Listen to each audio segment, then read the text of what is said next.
Allagadda YCP నాయకుడు బొమ్మ కిషోర్ రెడ్డి మాట్లాడుతూ కూటమి ప్రభుత్వం అధికారంలోకి వచ్చాక హిందూ దేవాలయాల్లో జరుగుతున్న ఘటనలు బాధాకరమని చెప్పారు.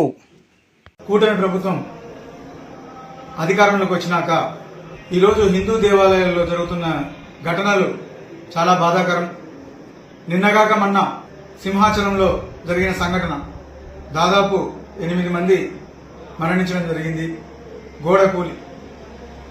ఈరోజు ఈ ప్రభుత్వం ఎంత ఘోరంగా తయారైందంటే హిందువుల దేవాలయాలకి భక్తులు పోవాలంటే భయపడే పరిస్థితి తీసుకొస్తున్నారు.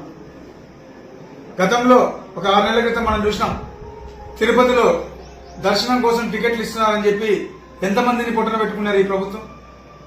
మళ్ళీ నిన్న కనీసం నాణ్యత లేకుండా గోడ కట్టి ఈరోజు ఎంతమంది చనిపోయినారు. పవన్ కళ్యాణ్ గారు సిగ్గుపడాలి. మీరు ఇది అంటే సనాతన ధర్మాన్ని కాపాడుతాను, మన హిందువులకు ఉండేది దేవాలయాలే అంటున్నాం. ఈరోజు హిందువులు ప్రతి ఒక్కరూ దేవాలయం పోతే ప్రశాంతంగా కూర్చోవాలి అనే పరిస్థితి లేని పరిస్థితి వచ్చేసింది. ఎంత దారుణం అది. గోడ కట్టి వారం కాలేదు, ఎంత నాసిరకంగా గోడ కట్టారు. మంది హిందువులు 65 గుడికి దేవుని దర్శనం చేసుకుందాం ప్రశాంతంగా అని పోతే ఈరోజు బయటికి వచ్చే పరిస్థితి లేదు.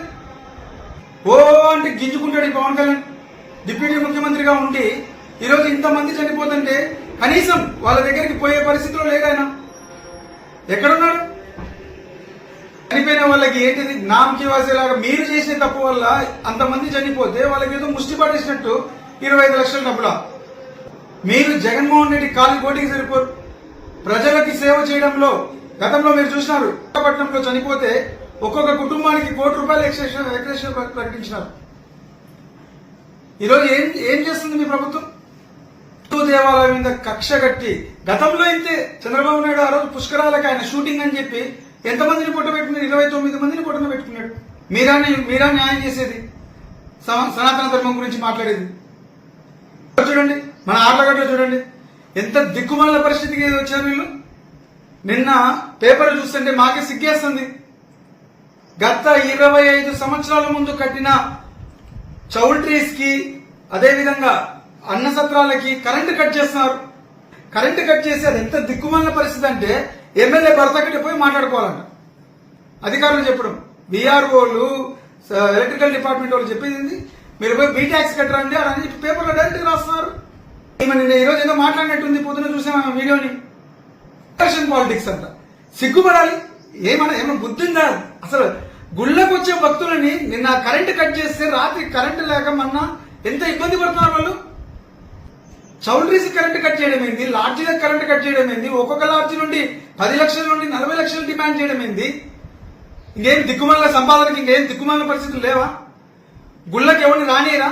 అవోబిలాన్ని మూసేయాలన్నా? ఇంకా కడుపుకు అన్నం తినే వాళ్ళు ఎవరు ఇలాంటి పాప పనులు చేయరు. పవన్ కళ్యాణ్ గారు ఇప్పటికైనా కళ్ళు తెరవండి. ఏం జరుగుతున్నాయో, గుళ్ళ మీద దోపిడీలు ఎలా జరుగుతున్నాయో. మొన్న అంతే కాసిరెడ్డి నాయనలో దాడి చేసి మొత్తం అన్ని పాల్గొట్టారు. ఈ రోజు ఈడ అవబిలంలో జరుగుతున్నాయి. కరెంటు కట్ చేసేసి ఎవరు హిందువుల గుళ్ళకి రావద్దంటున్నారు. ఏంది ఈ ఎమ్మెల్యే చేసే అరాచకాలు ఎవరు చూస్తున్నారు? శబరి గారు కూడా మొన్న వచ్చిపోయారు, ఎంపీ గారు కూడా.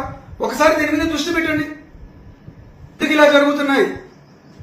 సరే, ఎమ్మెల్యే ఇంకా దిక్కులేదు, ఏమైనా దోచుకుంటుంది కాబట్టి కనీసం ఎంపీగా మీరు ఉన్నారు, మీరు దీని మీద దృష్టి పెట్టండి. మేము కూడా మీకు ఒక మెమరాండం లెటర్ పంపిమంటే పంపిస్తామమ్మా. ఖచ్చితంగా మీరు దీంట్లో ఇన్వాల్వ్ అవ్వాలి అని 2 మినిస్టర్లు ఉన్నారు. ఎవరి అవినీతికి వాళ్ళు తయారైపోయారు. ఇక్కడ మినిస్టర్ గారు కూడా ఒకటే, ఒకసారి అవోబిల మీద దృష్టి పెట్టండి, జరుగుతున్న అరాచకాల మీద. హిందూ దేవాలయాన్ని ఇప్పుడైనా కాపాడండి. ఊరికే డప్పు కొట్టుకుంటే సరిపోదు. పవన్ కళ్యాణ్ గారు మేము హిందూ ధర్మాన్ని కాపాడుతామని చెప్పి ఏడ కాపాడుతున్నారండి? మీరే ఒక హిందూ దేవాలయాల్లో జరిగే అరిష్టాలకు అన్నిటికీ మీరే కారణం. ఈ అవోబిలంలో జరిగే ఎలక్ట్రికల్ డిపార్ట్మెంట్ అసలు నాకు అర్థం కావట్లేదు. ఎందుకు కట్ చేస్తున్నారు మీరు? 25 years లో లేనిది ఈ రోజు మీకు ఆ చౌల్ట్రీస్ అడ్డు వచ్చినాయా, లేకపోతే వాళ్ళ కరెంట్ ఏమన్నా ఉందా? ప్రతి ఒక్కరు కరెంట్ బిల్ కరెక్ట్ గా పే చేస్తున్నారు. అయినా వాళ్ళని హరాస్ చేయడం ఏంది? దీని మీద ఖచ్చితంగా ఒక విచారణ చేయండి. అసలు ఏం జరుగుతుందో అవోబిలం మీద అనేది.